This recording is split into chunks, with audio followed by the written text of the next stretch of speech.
अहादीस मुबारका से शब बरात की फजीलत व खुसूसियत साबित है। फजीलत से मुतल्लिक अहादीस से कसरत इबादत का ज़ौक़ व शौक़ पैदा करने की तरगीब मिलती है। शाही इमाम दहली का ये कहना था जब शब बरात की रात गुजरी।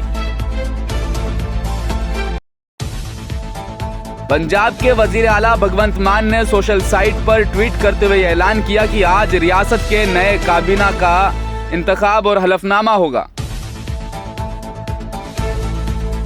अलीगढ़ मुस्लिम यूनिवर्सिटी की तारीखी सिटी हाई स्कूल का नाम तब्दील कर Raja Mahendra Pratap Singh city high school AMU Aligarh के नाम से लगे बोर्ड में 3 कमियां भी सामने आई है।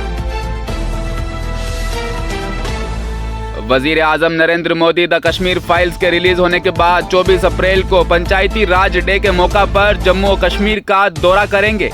इस दौरान वजीर आजम पंचायती राज इदारों के अरकान से बातचीत भी करेंगे। यूरोप के मौजूदा और साबिक सियासतदानों ने नोबेल कमेटी से अमन के नोबेल इनाम के लिए ज़ेलेंस्की को नामजद करने की दरख्वास्त की है।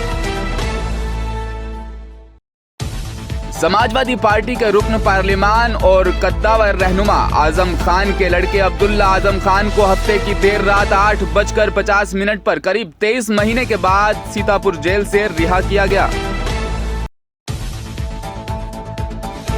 हिजाब मामले पर गुज़श्ता दिनों कर्नाटक हाई कोर्ट की जानिब से दिए गए फैसले को लेकर आज शाहीन बाग की 40 फुटा रोड पर बाद नमाज जुमा SDPI के कारकुनान ने एहतजाज किया और यह एहतजाज जारी रहेगा।